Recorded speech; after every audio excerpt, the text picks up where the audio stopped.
pretty Wow. dumb. That's crazy. But Ryan Dawson is here. Ryan Dawson is here. Yes, I Have you am. ever danced with Madonna, Ryan? I don't know if you've danced with My Madonna. girlfriend did actually Oh, wow. in Las Vegas. Yeah. I'm the only one, it seems. You haven't met Madonna?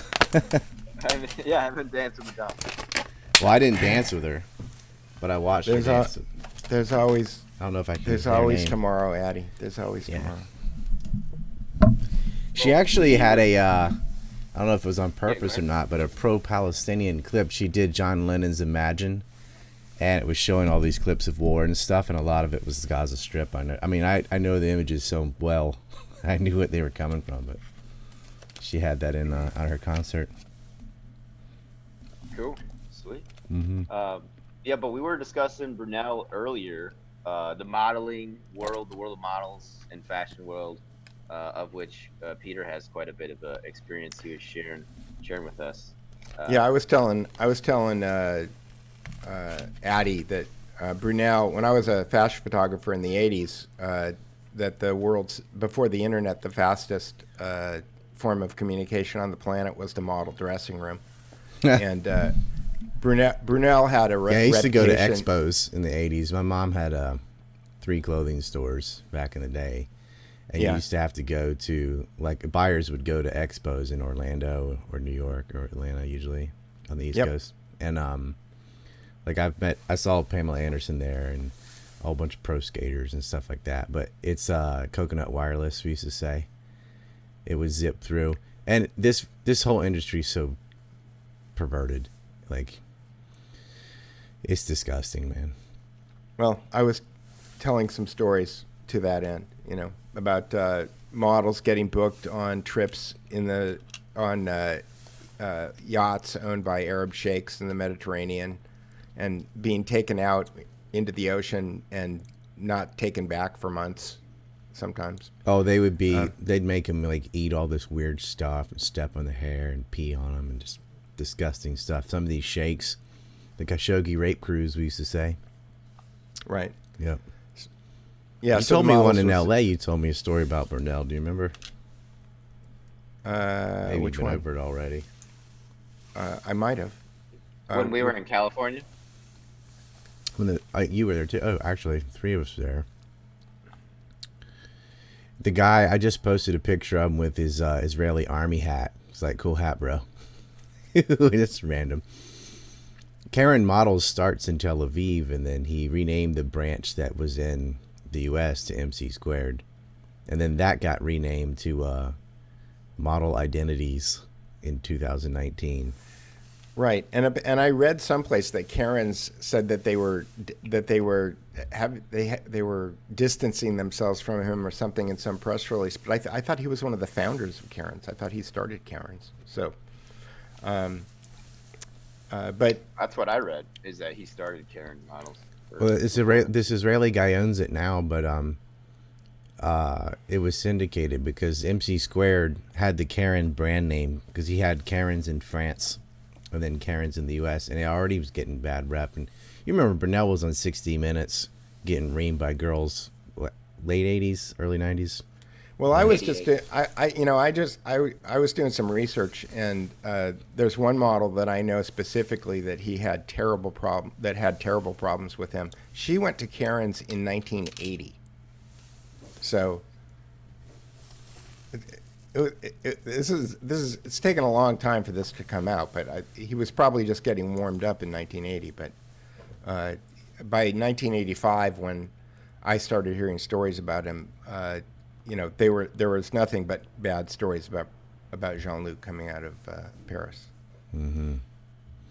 Oh, yeah, I'd heard a lot of those stories where he'd run around 2 other cohorts and they would spike drinks or just get young girls really liquored up and then take them back to the limo. And But the flip side of that, I mean, I'll never forget. I was in this pensione in Milan, and there was this model that came sobbing back to the hotel because she had like slept with Fabio the night before, and he had moved on to some other woman, and so she was all dejected and stuff. So what I was saying to Addy is that I think that people who are women who are at a certain age, right, who are still trying to, they're kind of transitioning from being children in their head to being these kind of like lust objects, are still trying to struggle with their own identity and how they are defining themselves, and so it makes them very vulnerable. But they're also, kind of a whirlwind of emotion going in both directions. So, it's a weird moment. Yeah. Got a comment here. Peter, I hope you're writing your memoirs. From Hugh Stevenson. Chris Fusco says, nah, he's too busy with his manifesto. No, I'm just too busy just cataloging books. I've been working on my website, the Duke Report, which is just basically pulling RSS feeds off of everybody. It's interesting. There's so many people who've been banned off social media that actually have websites that actually do post things. Yeah. That I'm just taking. Do you have RSS feeds, Ryan? Do you have something that I can pull RSS from? I do, but it's like not the main. So yeah. But I have stuff on Anchor and things. But anyway, so I just you got a Substack too, Ryan, right? I do have a Substack. That's true. Substack has RSS. Yeah, you can. So if grab you're that. publishing, if you're, then I can pull off that. Yeah. So basically, I'm just making like a clearinghouse for everybody who's been banned, where you can go to one web page and just see whatever the last couple of things that they posted are. Because I found that Twitter is just you guys don't. Ryan, you probably I don't know if you know. I just got another Twitter account suspended 3 days ago. I don't know, but don't you find Twitter is like particularly boring at this point? Like it's almost like not worth looking at. I mean, I felt like that from day one. Yeah. Well, it's to me. I don't know. I look at my own webpage to try to see what's going on because Twitter seems to be a waste of time at this point. And then what I've also been doing is just because I read a lot of books, I've just been putting links to every book that I've read in the last 5 years on, all of the deep state conspiracies and things like that. And I try to not only put a link, because most of the books you can get at Amazon, but not all of them. But they also, almost all of them are available on Scribd, or they're available on the Internet Archive, so there's links to all of that stuff on there. So that's where I've been. Instead of working on my memoir, I've just been working on that because I think Anthony Sutton probably has more important things to say than Peter. You're not going to move to a cabin in Montana and start typing it out on a typewriter? No. Uncle Ted. Notes. Yeah. Ted K. movies out in theaters. Yeah? Yeah. Is it good? Have you seen it? It won't be out in Japan for a while, but is it a hit piece or is it? You gotta imagine it's probably a hit piece, but a friend of mine saw it, was like, no, it's not bad for what you'd expect. Right.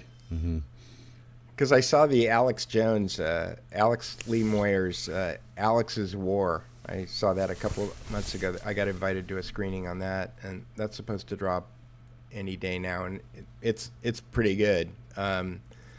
She did a very good job of kind of like benchmarking things that he said 20 years ago with things that are happening right now. Like he said this and this is happening. He said this and this is happening. It's gonna and 5,000 other things that didn't happen. Yeah. Alex is a master of grabbing something that's true and covering it with retard sauce so that it actually gets discredited. Oh, Alex Jones. I'll get another comment here. Trump Model Management, later shortened to T Management, was a New York City-based modeling agency founded by Donald Trump as T Models in '99, closed by Trump in April 2017. Yes, my friend Kelly Amberg was with Trump Models for a minute. Kelly has more Vogue covers, I think, than any model in history. T for teen, right? T for teen? The teen. Trump had a teen pageantry for a while. That's where he met a lot. That's right. That's like a magnet for these goons. Some of the future procurers came through that route. They were targeting him hard. I mean, that's a billionaire real estate agent. They wanted to have him under their thumb. Right.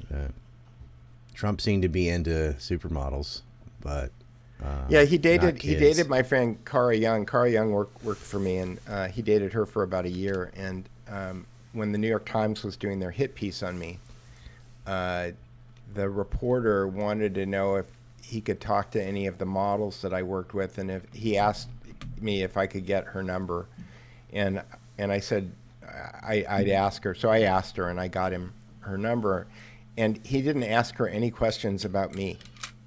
He only asked her questions about Donald Trump. Yeah, So, of course. So Ford models, Eileen Ford, on the video we saw with the 1988 60 Minutes piece with Diane Sawyer. Why mhm. was it that Ford models were like protected from Brunel? Because didn't they say that? Do you guys know why? I missed that. Well, I'm not. Well, there's some pretty good books about what was going on in the 80s, but Eileen Ford basically, I think that she was started out wanting to be a model in the 50s and didn't ever really make it, but she wound up basically being a secretary for girls that were working, and eventually she parlayed that into an agency and created her own agency. Of course, I never know what the real story is. This is the common mythology, right? And then she had a scout that was working for her in Paris named John Casablancas, and he was representing Eileen Ford in Paris. And then at one point, he and Eileen had some kind of a falling out, or he just decided that he was going to go out on his own, and he started Elite Models and stole a bunch of models from Eileen Ford. And so that started this war, right?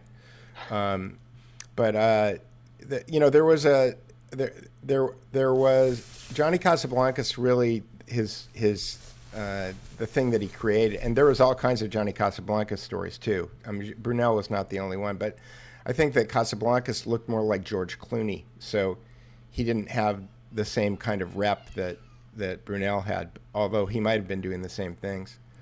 And that is that he rebranded a certain tranche of models, supermodels. He said, "Oh, these are supermodels.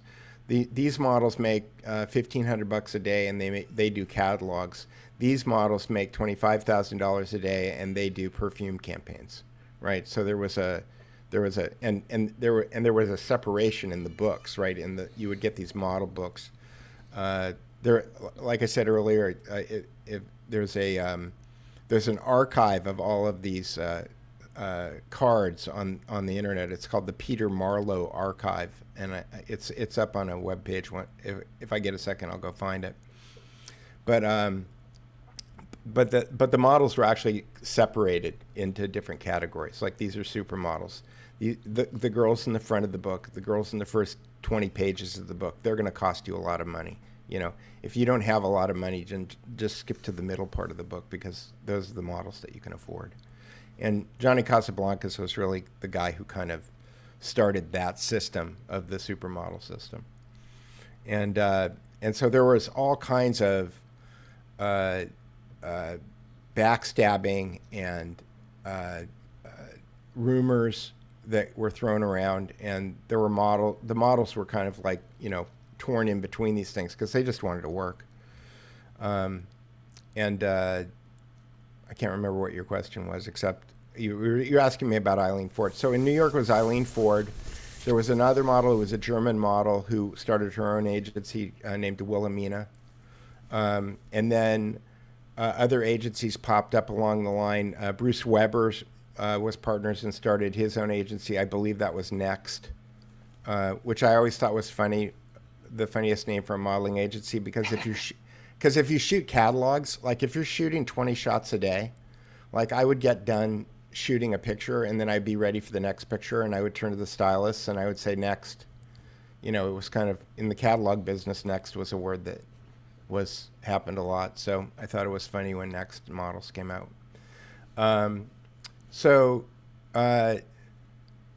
Yeah, Eileen was the grande dame of models, of modeling agencies. She was the person at the top of the pyramid in that business. And so when Johnny Casablancas started Elite, it took some power away from her. But Paris and New York are kind of like where most of the action was happening. Gotcha. Wow, great stuff there. And do you want to talk about your DC trip, Rye? I don't know if you want to plug that because you're coming stateside pretty soon, right? Yeah, I just want to mention earlier some of the MC squared models in New York were being housed on property that Mark Epstein acquired, and it was fairly close to the rape mansion that Jeffrey got from Les Wexner prior to Yeah, school. East 66th Street, 301. It's managed by OSA Properties. And there's like connections to like Avaloop, which is Marcin Kova's company, Darren Endike's companies there. There is, and then as you mentioned, the models were Got a housed picture there. of Darren coming out of the mansion full of bags. Yeah, I think that that's what a Conrad. sleaze. I He think set up that's- a lot of those Gratitude America and all these little LLCs to move money around for Epstein too. And it's ironic because you know, I don't recall Epstein ever having his bank accounts closed or, you know, frozen even after the Hoffenberg scandal at Tower Financial or Bear Stearns. But if you're a Canadian trucker, they'll freeze your bank, but not a pedophile. Hey, what'd you? Yeah, Oh, the that's trip a to great DC. point. Yes. Yeah. Yeah, I'm going there March 2nd to the 6th, and I'm going to someone else's event about the influence of the Israel lobby. You know, and part of the influence of the Israel lobby is this sort of underbelly of blackmail and bribery from these groups. But they'll probably be focusing more on Palestine, Syria, Iran, things like that. But I'm going to hold my own event too. Separate from that, I'm going to screen my newest film about how Israel stole the bomb and then covered it up.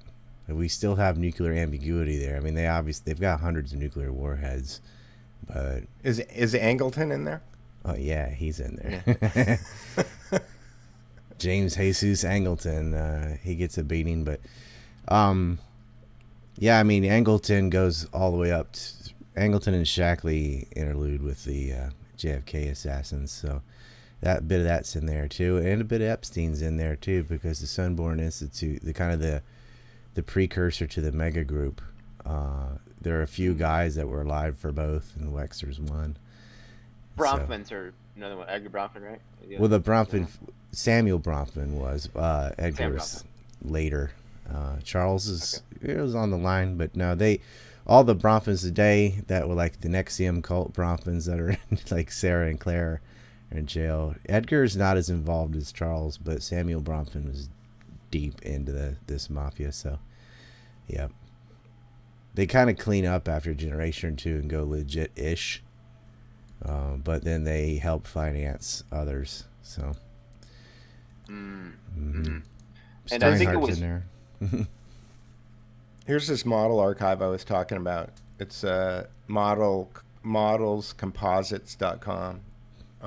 And these are the books that I was talking about that we used to get. So we get, you get a head sheet like every 90 days or something, and this would be the models that are in town, that are available to you. And you go through and pull the cards, deliver the cards to your clients. Of course, I was shooting catalogs. I wasn't trafficking. Well, I guess I was trafficking clothes. But here's Jerry Hall. She's now married to Rupert Murdoch. Here's her page. wow. But she was with Mick Jagger for a long time. London School of Economics, Mick Jagger. So the modelscomposites.com, this is basically the stuff that I used to have to deal with. Wow. That's back Great stuff before you there, could dude. digitally fix as much. No, you couldn't. It's interesting too because shooting. I've shot a couple of fashion jobs in the last 10 years, but not many. And it is completely different because back in the day, you if something was out of place, you had to stop and fix it. Like you couldn't go fix it in Photoshop later. So the ability to get things done quickly now is really kind of amazing. And there's all these people who are always. I met Lana Del Rey's sister, Chuck Grant. She was like going on and on to me about how much better film is than digital, and I've shot 300,000 rolls of film in my life. I just kind of roll my head, eyes in my head, go, "You got to be kidding!" I think it was Richard Kahn that was exiting Ryan, not Indike. Because I thought it was Indike too at first. You mean the day after Epstein got whacked, right? Oh no, I got him photographed, both of them. Oh, it was Indike. Yeah. Okay. Oh, okay. It must have been a different time. I mean, so I got the map right over there, and I got some photos of the bastards, all the ones that got away with it, so to speak, in there. So there's a lot of them that did get arrested, or had to at least resign from a position or take a step down. They got a little nervous. They've been all of them were sweating except for Andrew. Apparently, he can't do that. He says he basically just paid out about $4 million per rape. The only good thing Epstein ever did was take that picture of Andrew in Virginia. Maxwell's there too. She can see her reflection of the window. It's just like, these people are disgusting, man. He's still trying to deny it too. Even on his settlement, he didn't take any liability. He's just like, oh, we're just gonna pay this. What, to make it go away? You're guilty, man. What do you think about that, Ryan? Do you think Virginia got threatened? Virginia Giuffre, Virginia Roberts? I mean, $16 million is I don't know. He wasn't going to go to jail anyway. So just take it. Think of all the people you can help with that much money, The fact that she rejected several settlements in the millions says a lot. But it gets to a point where I don't care who you are. You're like, man, that's my great grandkids will be okay. You know what I mean? Like, just take it. Sure. Yeah, it was. He's lost all his positions, his titles, his everything. He can't go anywhere. He's the pedophile prince. Basically, his mom, which means probably British taxpayers indirectly, had to pay out 16 million, 12 million pounds. That's that's punishment. Well, is he technically a prince still? Prince of pedophiles, I said. Yeah. Because he could still get wrapped up in the Nygaard case because he visited him too all the time. He used to cut his vacation short to go see Nygaard in the Bahamas, and they were drugging and anal raping women. So Nygaard was, at least. What the hell? Nygaard's what, 80? How old's Prince Andrew? He's like 67, right? Am I wrong with that? Yeah. Let me see. What the hell's he doing hanging out with this guy? Like. Oh, I'm sorry. He's only 62. Yeah, he's like 20 years younger, and just, oh yeah, I'm just gonna go to the Bahamas, not with my wife or kids. I'm just gonna hang out with this random clothing billionaire, just cause. I want to play volleyball really bad. What the hell are you going and staying with Nygaard for? And he's been visiting Epstein routine times.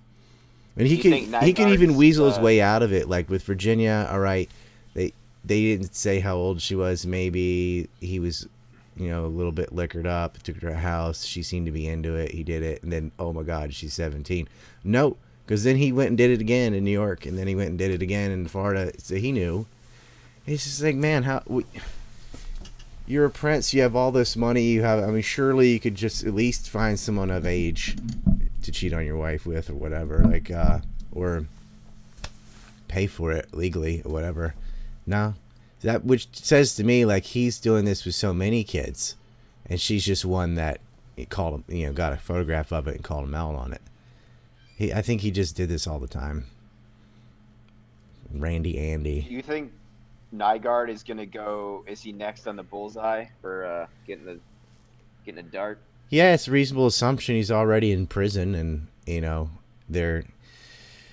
people don't know that this is related to Epstein, but it is to Andrew and several victims. So, he's not gonna roll on them or anything, but the guy's basically gotten away with it. He's 80 years old.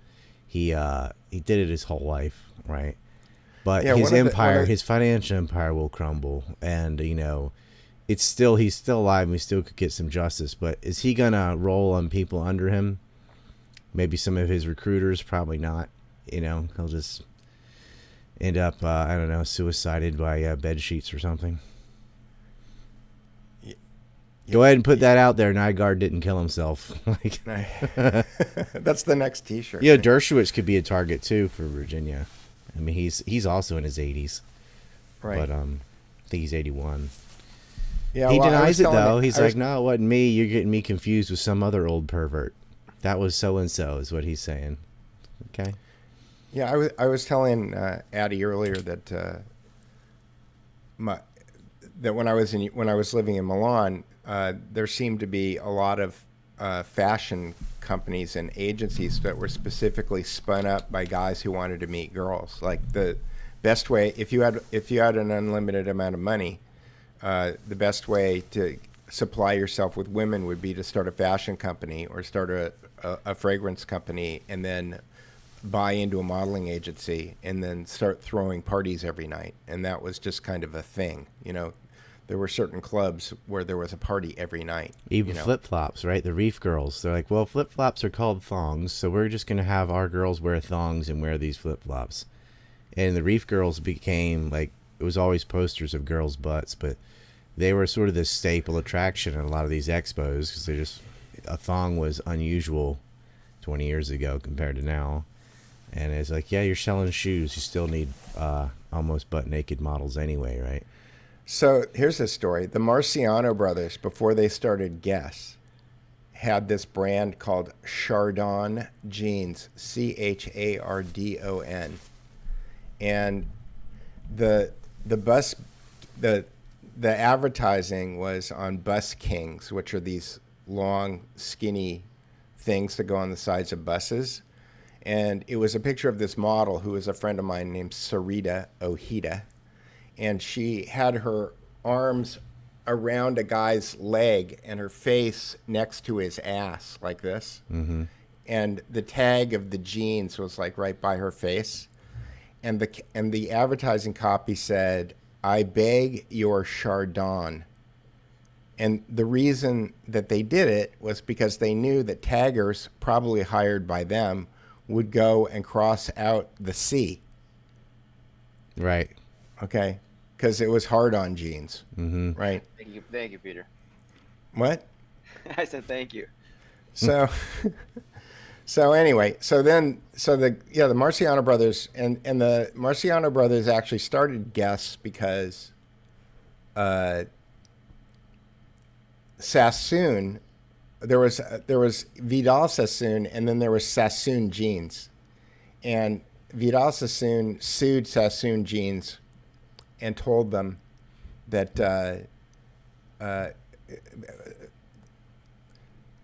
Vidal Sassoon had the shampoo brand. The Sassoon, these other guys started a brand called Sassoon Jeans. Vidal Sassoon sued Sassoon Jeans and won. And they weren't allowed to use the name Sassoon anymore. And they had just spent, I think, $20 million building a new factory in Los Angeles to build jeans.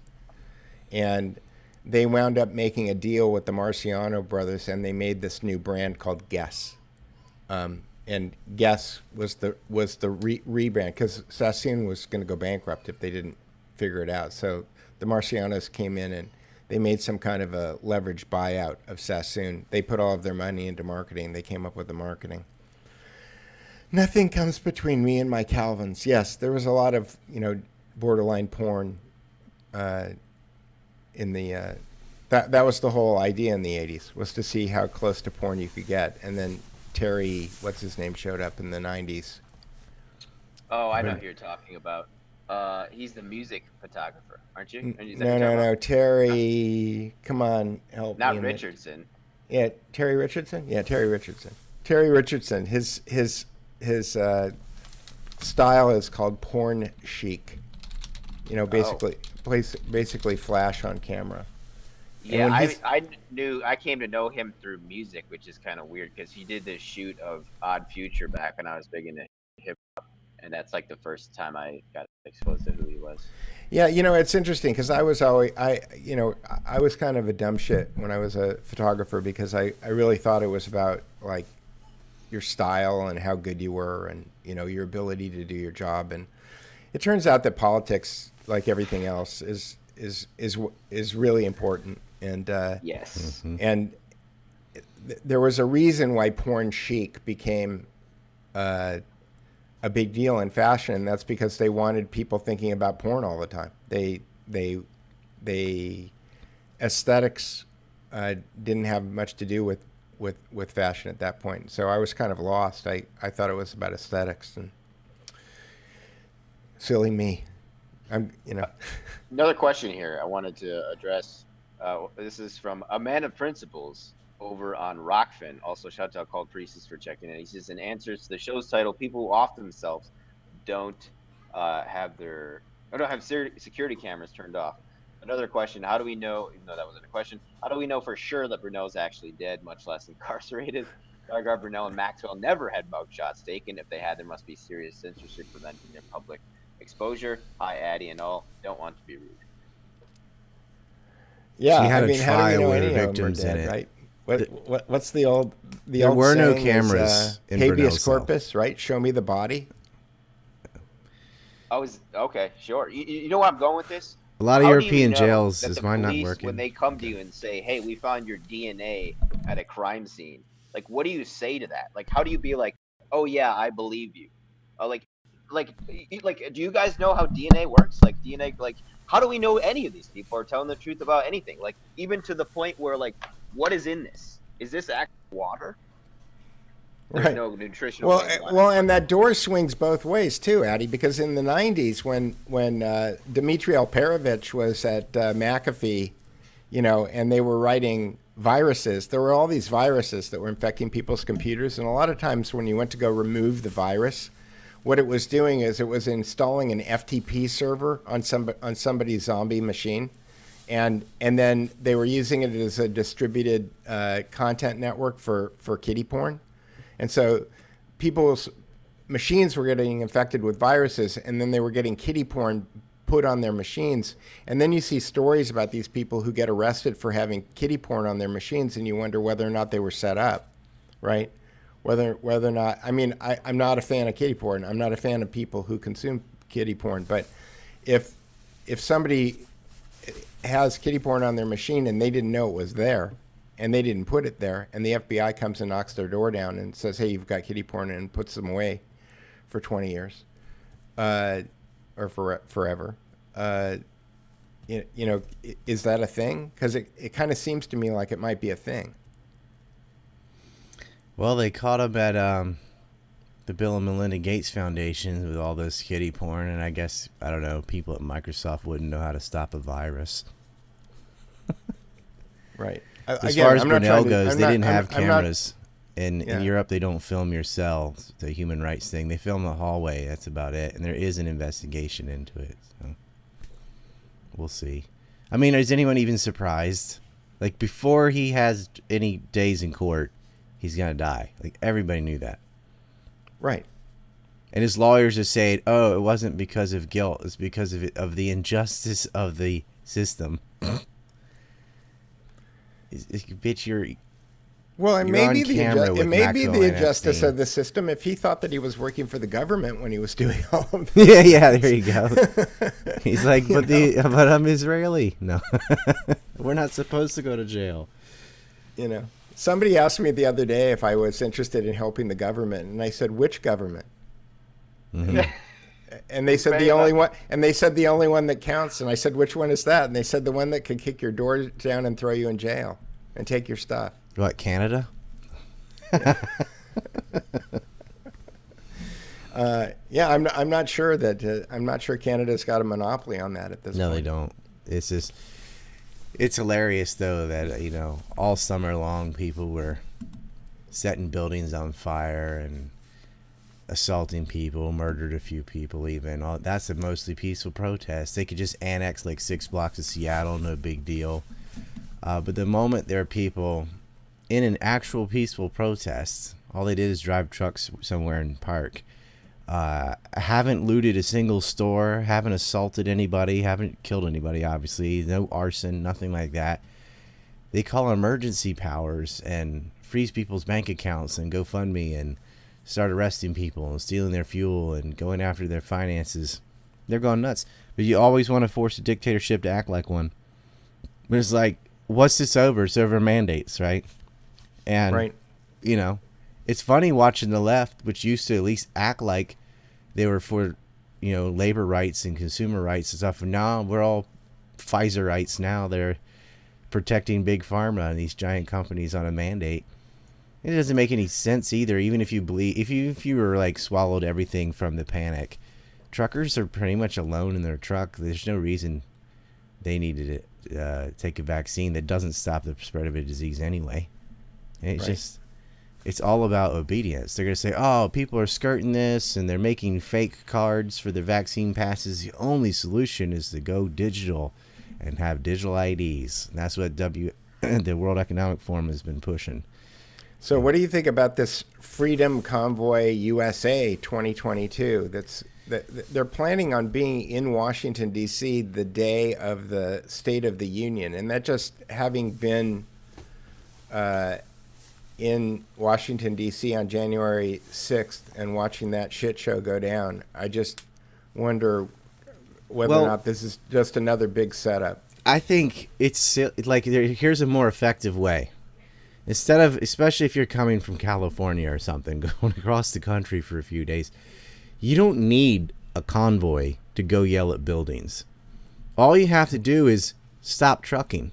Stay at home, watch a game, whatever, stop working. That would pull everything to a screech. There are cities like New York City only has like 2 or 3 days of supplies. They're always getting resupplied on the day. You just don't cross the bridge, don't cross the tunnel, and that would shut that whole city down. All the shelves would be bare. You don't have to drive to D.C. All you have to do is not drive at all. So just, on March 1st, whatever, just everybody stay home. Don't deliver. And that would... So general strike. Yeah, just the strike part is what matters. Like if you're in a convoy and you drive somewhere, you're also not delivering your goods, but you're also centralizing your location so they can just round you up and arrest you. Just everybody stay home. That's all you got to do.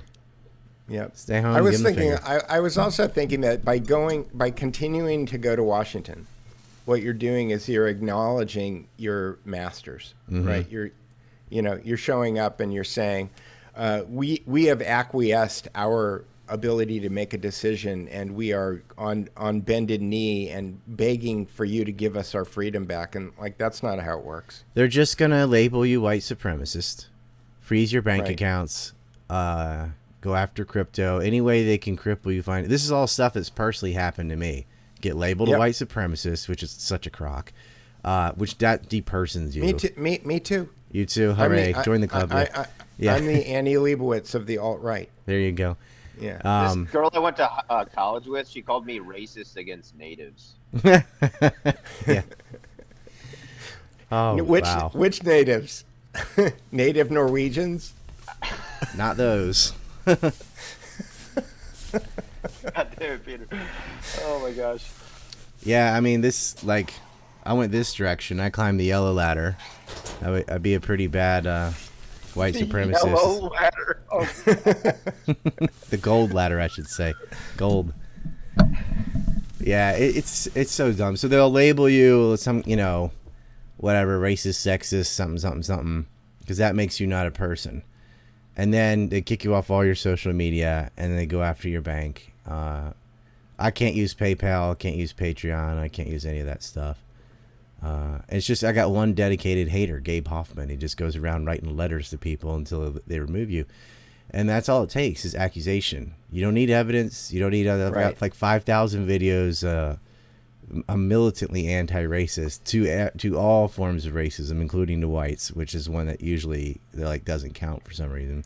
They're like, oh no, you can't do that. What's up? I want to say something about this. I saw the mayor of New York City. I think his name is Adams. He said, I'm just gonna say it. He said crackers. He said crackers in a press conference. Oh yeah. He's like I couldn't believe my eyes. I was like, what is going on? It was on national television, and the mayor of New York City is saying a racial slur, and everyone's just like. But they're not racist. Yeah, but they got rid of a mayor of D.C. back in the day for saying niggardly, like the adjective. Yeah. It sounds like another word. I think, right. And because of their fucking ignorance and outrage, they're like, well, that word sounds like this other word. You know what it is. So you're gone. And he's like, look it up in the dictionary. That's not what you think it is. Just for almost sounding like it, almost, saying it, you're gone.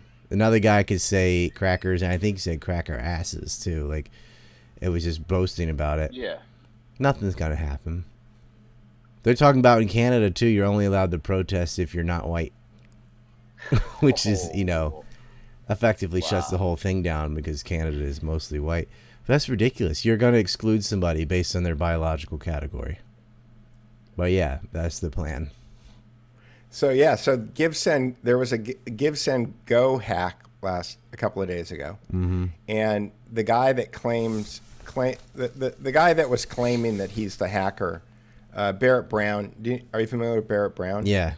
Yeah. So Barrett was spurging out on Twitter this morning and talking about how that guy is there were a lot of people on the right that were saying this guy doesn't seem like he's on the up and up. That is, he doesn't really seem like he's legit Antifa. It seems like he's an asset, intelligence asset. And Barrett Brown, coming from whatever his worldview is, claims that he's got evidence of that this morning. He was tweeting out about it. So, well, I wouldn't say Antifa doesn't have all those Antifa groups have government support. Right, and I find that the idea that Antifa is anything except somebody's tool. It's AstroTurf. Yeah, there's nothing grassroots there. They bust them in from Ohio to Charlottesville. Yep. And they were busting them in from all the way from out west to Virginia when they were setting Richmond on fire. Yeah, this is not an organic grassroots thing. They've been building this for a long time. So somebody else hacked Give Send Go, and then this guy is the some dork is taking credit for it. He's the game show host. Exactly. Yeah. He's their Max Hedron.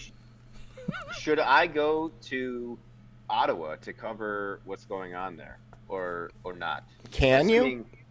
Can you get across the border? I believe that if you ask Ezra Levant or one of those guys, I believe if you go, or Viva Fry, if you go to Canada specifically to cover that and they consider what you're doing misinformation, then I think you're in violation of their Emergency Act. Yeah, they're subject to a queen, but a king, a monarchy. So it's like a petty you can call him a queen if you want. Yeah. I mean, but they're still subject to the queen as well. So it's like they're basically certainly subjects. Yeah, they're not citizens. No, they're not citizens. Nope. Right. Yeah, that's my point. Yeah, exactly. I would be very careful. I would just considering. I can't even. Last night I was hanging out with some friends and family I hadn't seen in a while, and we were trying to find a bar, and we just couldn't do it because I was the only one who was like the leopard of the group, and I was like, "Sorry guys," and we almost got to the point where we were like hanging out in a 7-Eleven, and I said to my friends, I was like, if there was just a bathroom here, this would be perfect. And then we just all started laughing at the Addy, situation. Addy, you're living my life for the last year and a half in Los Angeles. Okay, it's like I'm not allowed to go in. I'm not allowed to go in a restaurant without my vaccine passport. I had to quit my gym because I didn't have a vaccine passport. I've had the coof. I've had it.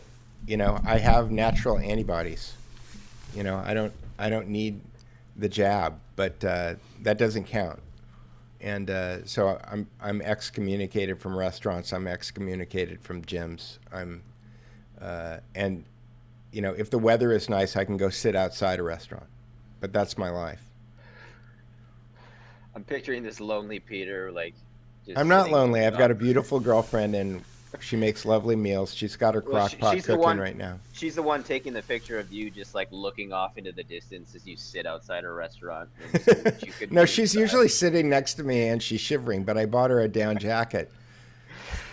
Because that's what you need to go eat in Los Angeles, Just fucked. Well, we got into a bar, and then I made the mistake of going and trying to save us a seat, and then some blue-haired waitress was like, "This guy looks out of." And what place." city were you in? I was in New York City. Yeah. I'm still in New York City, unfortunately. You in the deep blue. Well, in DC, they got rid of the mandate on vaccine passports, but individual businesses might still do it. So I think our crew is probably just going to hop across the river to Virginia, or you don't have to put up with that shit. Yeah. Okay. It's something else, man. Because like I'm like, okay, we're gonna have like 50 people, so we'll go to some steak restaurant and go, oh, we need vaccines. Sorry, guys, all of us are just gonna get up and fucking leave. Just like, no, we're not doing papers, please. But give that business to Virginia. I think that's why they got rid of mandates in DC, because they only had them for a couple weeks, and everyone's like, well, we'll just go to Virginia or Maryland. It's right there. Right. Screw you. And all these businesses were losing money. Then they changed the rule. See, it was never about science. It's always been about dollar bill. But when everybody else is going the other direction, DC doubles down on the mandates, and then they caved. And California. Well, we knew California would do that, but like, they're going to be the last place to get rid of this crap. Is going to be like San Francisco and LA. Well, Portland maybe. Did you see about the shootout in Portland yesterday? Antifa were shooting each other. So here's a weird thing. So I live in one of the wealthy. We just like skip over the Antifa shootout. Like, yeah, four of them. Like a second, like. Okay, so I guess somebody fired a gun and they got trigger happy, and they were firing from one building to another at each other. They're all Antifa. And of course, they called the police, which is fucking hilarious because they were going to an anti-cop rally, right? So. As soon as the guns start going off, they call the police. And the police actually showed up to those calls. They don't show up to regular people, but they showed up for that. It's like, yeah, 4 injured. I think 2 of them pretty seriously. I was just laughing at how like normalized it's become. Like, oh yeah, there was an Antifa shootout and they shot each other and then called the police. It's like, oh yeah, that's cool. But anyways, you know, yeah, like, and moving along. That's not even. That's like someone got shot in Chicago. It's like, yeah. And this Coral Nuts just said pop pop. Well, I was telling Addy earlier, one of the weird. So I live in this enclave of wealth in Los Angeles. I live in a building that was built in 1924, and it's got 8 little apartments. And because of the zoning laws in Los Angeles, they can't knock the building down. So there's no good reason why I should be able to afford to live here. But I got into this apartment, a long time ago, and I've been here for a while. And so I go for a walk every night, or I try to, and I walk around the neighborhood. And they've been knocking down houses. Every third house in my neighborhood, they've knocked down, and they're not only building McMansions, but they're digging double basements. So that house right there is a $6 million house, and over there is a $20 million house. And the $20 million house has a double basement. That is, it's got 2 stories below the ground. And all of the new houses that they're building in my neighborhood have double basements. And I don't know what the elites are up to or what they know that I don't know. But I don't know why they're building bunkers. 9 East 71st Street, double basement. 9 East 71st Street. Mm-hmm. Epstein's townhouse. Yeah. He's got a double basement there. Well, they got to have somewhere for the Zoomers to live. Right. I guess if you're planning on your kids never leaving, it's probably you just build down. Mm-hmm. Anyway, I don't know. I got totally non sequitur there. You were talking about shootouts in Portland, and it's odd. It's funny again. There were more people shot in Portland yesterday than the entire trucker rally. You've had more people run over with a horse than you have shooting. There were more people shot by Mexican cartels than ever got killed in Iraq. Yeah, oh yeah. Yo, I want to give. Okay. If you don't include the point, Iraqis, Peter. yeah. Great point.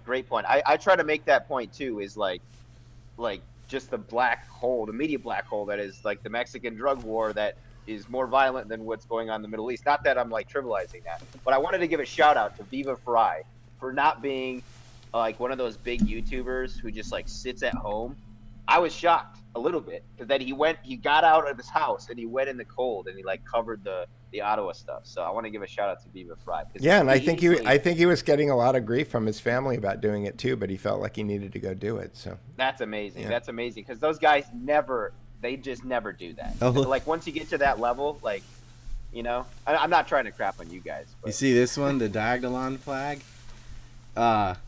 which started as a joke, like.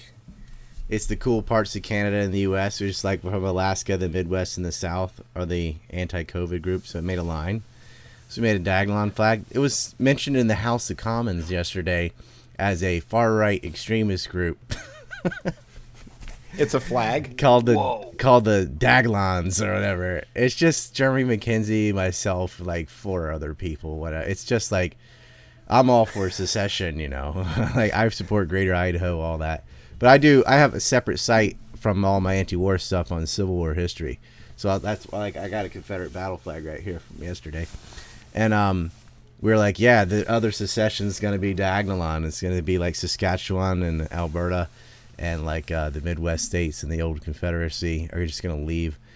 And I mean, that's not actually going to happen, duh. But they're like, they want to overthrow the government through violence. And blah, blah, blah. I'm like, no, secession is... Like Crimea, there was no violence. They just left. Right? They voted. Same way Kentucky and West Virginia were formed. Derps. Anyway. Zigzagalon VV, somebody just said. Yeah, that's the other joke, is the cool parts of Asia. If you take the other direction, like an upside down V from Alaska, then you're going to get Japan, South Korea, Taiwan, Hong Kong, right? We'll keep those. They're the only ones that haven't panicked from the COVID. We don't have any restrictions here. There's no mandates. None of that. A lot of people wear masks, but they were doing that anyway. Yeah, that's always been kind of an Asian thing. But usually the Asians wear masks when they are sick, right? Yeah, or just, you know, having a bad day. Say it, Ryan. So. Say it. Yeah. Huh? Say the other thing, too. Say the other thing, the other reason. What's the other reason, Addy? I forgot. I wanted to say, though, that I wanted to ask you, Ryan, what was the time elapse between you making that flag and then that getting mentioned? You said in the House of Commons? Oh, I didn't make the flag. You did. Jeremy made the flag. But okay. I've been talking secession forever, right? It's like I think DC, New York, San Francisco are unfixable. They're so fucked. Just separation is the only solution. You're not seeing this shit in Florida or Texas or Mississippi, right? Because it's a completely different culture. And like this ends when you stop complying. And who's stopping it in Canada? Rednecks, right? Well, you get enough rednecks that just are like, fuck you, I'm not doing that. They can't enforce it. It's impossible. They have to use fear. They have to get, you're going to kill your grandma. That didn't work on Southerners because Hollywood already demonizes us and calls us racist and all this shit anyway. So it's like, well, that's how it is now. What are you going to add, right? So nobody listened to them. And that's kind of the same attitude in Western Canada as working class people, essentially, and Alaska. They're just like, no, we're not doing that. And that's all it takes. Everyone's like, when this is over, I said, this isn't over. This is just how you live. If you comply, it will last forever. The governments are not going to voluntarily give up power. No. You have to stop wearing masks and just like all these high school kids that just went into their school without a mask. They're like, screw you. We're going to suspend everybody. They won't. They can't. They're not going to jail you for not wearing a piece of paper on your face. Just stop doing it. It's that simple. But if you're a Yankee that's scared of your own shadow and the judgment of everybody, whatever, you're going to wear a mask because everyone else is wearing a mask. And I will tell you, 90% of people wearing masks don't want to wear a mask, understand it's junk science, but they don't want to be the one that starts it. They're like, well, other people think I need it, so I'm going to wear it because of that. Well, then you're complying, and they're thinking the same thing about you. They think you want to wear it, and they don't really want to, but they're putting it on too. That doesn't work. If you change the culture, you don't have to change the politicians. You have to change the public, right? And secession is the way. Look at all these people. So many people moved out of New York and California to the South that California and New York have lost one seat each. I think California 2. Texas has picked up 2. Florida 2. North Carolina 1. They've gotten more electoral college votes now from all the Yankees. We could call them COVID refugees. Because they can't open their business. Their kids can't go to school. They're on remote learning, which is so unhealthy. So they're moving to areas that don't have that. But Canada didn't have a pressure release, right? There was no Florida to go to in Canada. They're just fucked. So that's why it's gotten to the point that it's gotten to where they're driving their trucks to Ottawa.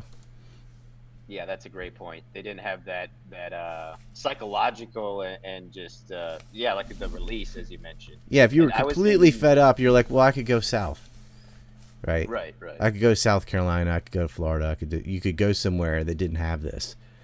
You don't have to live in LA unless your job absolutely ties you there or something. Well, I was there for 3 days. I spent 2 of them in Huntington Beach. I couldn't stand it. I'm like, I couldn't stand the fact that you had to wear a mask everywhere, and I couldn't stand the fact that so many people fucking just did it. I'm like, what are you doing? I just walked around without a mask everywhere. I went to Venice and y'all saw me. I wore it in a hotel for like 2 seconds, take it off, as soon as I'm out of the lobby. Sometimes I didn't do that. I just go, no, I'm allergic to stupid, and keep walking. Like, why don't more people do that? Because they've conditioned it out of you. I mean, nobody gets ostracized and pounded on more than the redneck, right? Like here's my favorite mask. There you go. Yeah, I saw it. We should start selling mesh condoms. Yeah, I wear this into the grocery store that I have to wear a mask in, and I was on the subway yesterday. I was on the 6 again, the 6 line, and the bottom left face here, the bottom mask face. There was a young woman. She's probably my age or a little younger. She walked on and through the glass, she gave me that exact face, that bottom left face there. It was because she saw that it was exactly the same facial expression because I know it was because I wasn't wearing a mask. Here's a guy. I was watching one of the live streamers from Canada last night, and this guy just broke my heart. Hang on a second. But this is the His name? Where are you? Sorry? Eve. Eve? French. Okay. Where are you from, Eve? Wembley, Alberta. Okay. So long way away. Yeah.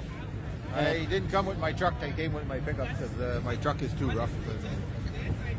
I don't know. My wife is not so healthy, so I didn't want to bounce her around all the way here. Okay, I understand. And what brings you down to the Freedom Convoy? Want to be part of this movement?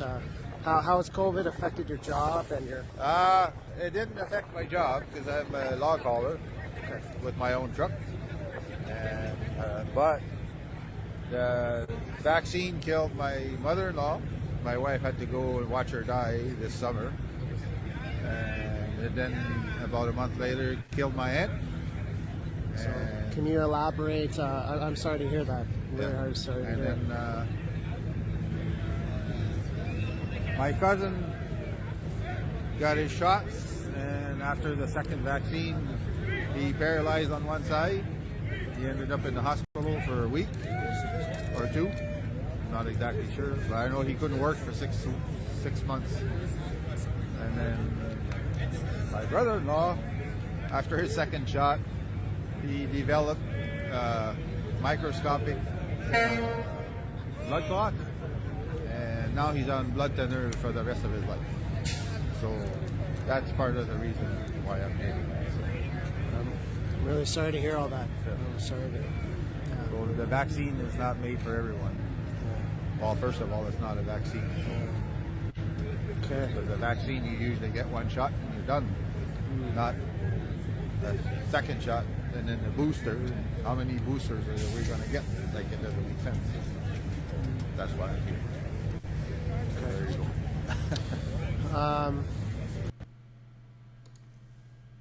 Man. so yeah. Damn. He just was got just to a say guy- more than you could ever be allowed to say on Twitter or anything without getting erased, right? Well, this will probably get erased. Yeah. I mean, put a link to that vid. It's in my Twitter stream, I believe. I think if you go back on my Twitter stream, it's. I Did you tweet. remake a Twitter, Ryan? Or no? Where are you sending people? Are you on Getter or what are you doing now? no, I got I- banned on Getter too. No, I got a Joking. Telegram. Wait. You You're got joking. banned on Getter? Oh yeah. That didn't last even 2 weeks. I mean, Why don't the Saudis make like a The maybe Saudis. Maybe not the Saudis. well, they have Twitter. Yeah. Al Qaeda's on Saudis have Twitter, Twitter. Come right? on. They have Get Twitter. with the program, Addy. Like, Truth Social's going to come out. I guarantee you know get what I'm banned on that getting too. You know, Is when it launched yet? you can Truth shit Social? post and stuff, but when you say stuff that really matters, that really digs at the people in control, you get banned immediately. When I got banned from Twitter, and then a few hours later, Brunel ends up dead, I was like, wow, this is like I got banned from Patreon the day Glenn got arrested, and it just seems to be coincidental all the time. Somebody asked a question about lard weapons being used on peaceful protesters in Australia. Yeah, I've seen that. So. Oh yeah, I did see that too. It was somebody said do some recon by Elrad. watching Rebel News. Ottawa is under martial law in the videos I've been watching. Oh, this is the same guy over on Rockfin. Rebel News journalist Alexandra Lavoie was hit 3 times with a truncheon and then shot point blank with a tear gas canister in the thigh. Classic Israeli law enforcement training there. Yeah, Eyes, and nose, going throat. it hasn't been verified, but there are somebody was showing videos of UN marked planes at the airport there. Somebody else said that the UN always parks their planes there, so it wasn't a big deal. But I saw some other people saying that they didn't know whether or not the people that were being brought in as the shock troops were actually Canadians, which would fit the kind of strategy, which is like you wouldn't, if you had martial law in the United States, you wouldn't be using the New York National Guard in New York. You'd be using them in California, right? You'd be using the California National Guard in Arkansas, right? You wouldn't, Right. Yeah. So I just don't see any point in using Getter now. If I have my Twitter actually has a decent reach now. It's like if I'm gonna get banned on both, I might as well get banned on the one that has. Stay on the one with the eyeballs. Getter's useless. I mean, he really shot himself in the foot there because you have all these Twitter refugees that could have built Getter up, and he immediately started banning people. He banned Fuentes too. I think he deleted a bunch of posts from Reed Coverdale and I'm like, okay, this is just another one of these, right? I'm not even gonna waste my time, right? Yes.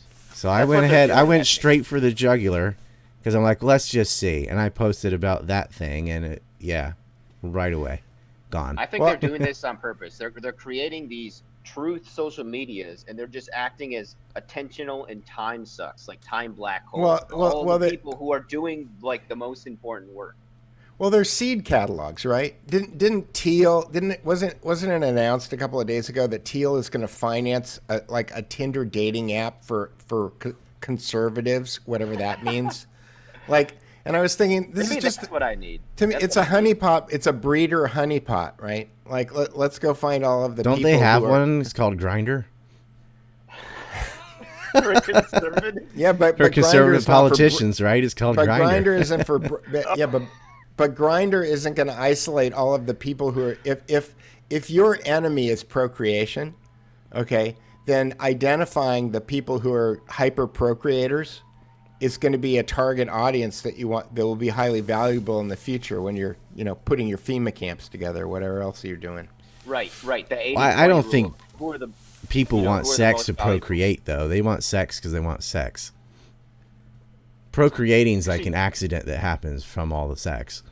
Yes, I read that recently. Ryan actually was this year. This guy I follow on Twitter. He was basically, I don't know if it's a novelty or not, but they discovered this in psychology. There's actually the drive is to have the intercourse. It's not to produce children. Ryan, did you have your kids by accident? Well, I mean, because I only have one, but I didn't have her by accident. 2 out of 3 were because it just happened, and I didn't mind. I was like, well, if we have one, we have one. But obviously, my youngest is 1. I'm in my 40s. That wasn't a plan, but I don't believe in abortion, so I believe that should be your choice. But I choose not to do that. So, But it's just a consequence of sex. And here, Japan is like, they don't sell large condoms, so I have to import them. And ran out and end up with babies. So. All right. Well, They confiscated a box of them the other day. I was begging people from the U.S. like, please send me these magnums, and one came through. So I got like 140 something boxes now. I'm good to go. Probably gonna get a vasectomy, but I heard some horror stories about that. So I'm kind of like, should we take the bullets out of the gun? I don't know.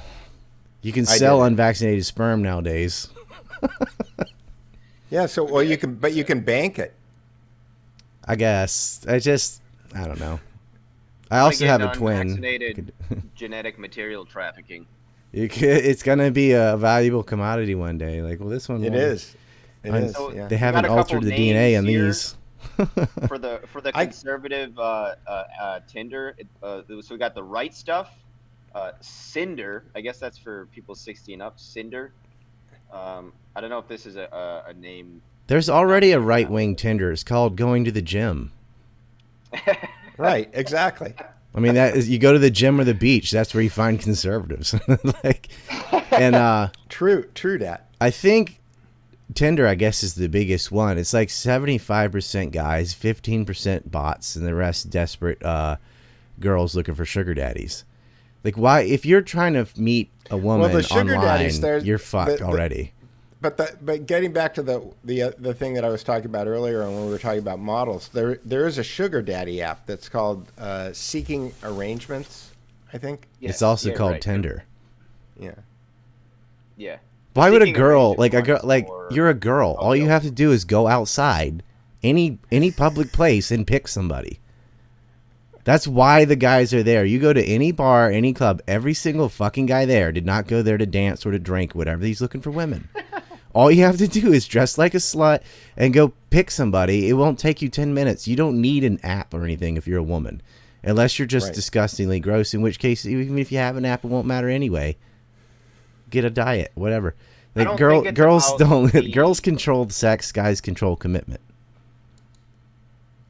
I like that. I think I like that. But I don't think it's like the reason they go on it isn't because it's validation. Doing it. Yeah. Exactly. It's not out of anything practical. We want to see how many likes they got. They could go to the dive bar like 2 blocks away and get a date in 7.5 minutes. Most of them probably. They could go to a coffee shop or anything. All they got to do is initiate, and it's done. I think that's pathetic, but I mean that's just me. I'm different. I'll give a little advice to the guys there: stop chasing girls, chase yourself. Dude, yes. Girls 100%. Come when you get your shit together, when you get your house and you get a job and you get everything. They will just be there. Quit chasing them. This is turning into all right, that's it. When I was working at Virgin, there was a kid working for me in the IT department, and one day he came into my office and he was kind of depressed because he didn't have a girlfriend, and he said, what do I really need to do? And I said, go buy a condo. And he said, what? And I said, you're making good money here. I said, go buy a condo. I said, they'll be flocking. You know, where was he living? I don't understand. Where's he?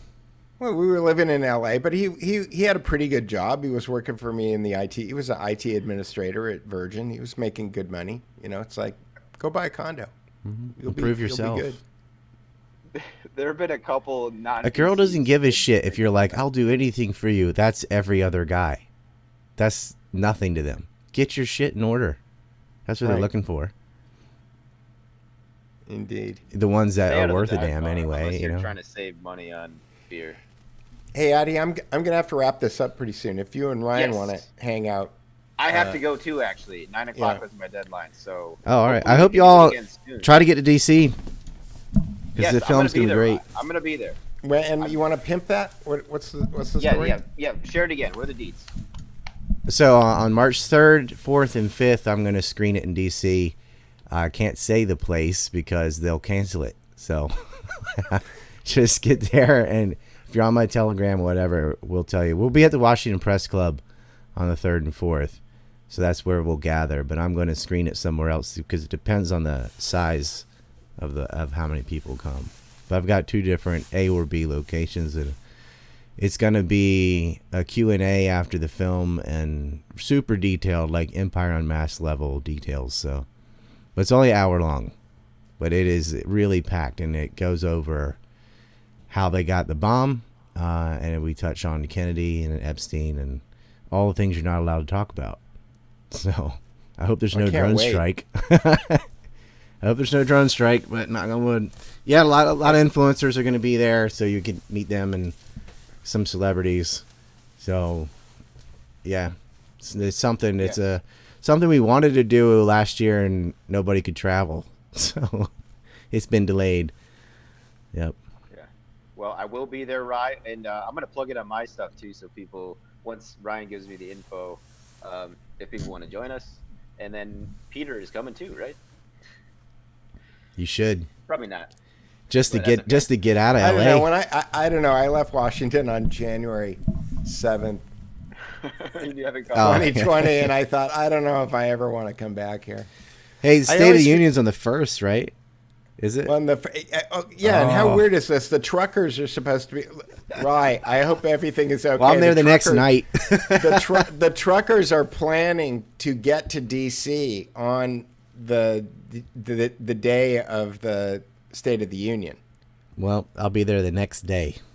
So we'll see what happens. You might want to get there early. Go, And where can people support both of you guys? Well, I already got the tickets before there was a trucker thing. It's always something for me. It's like, of course they do it on that day.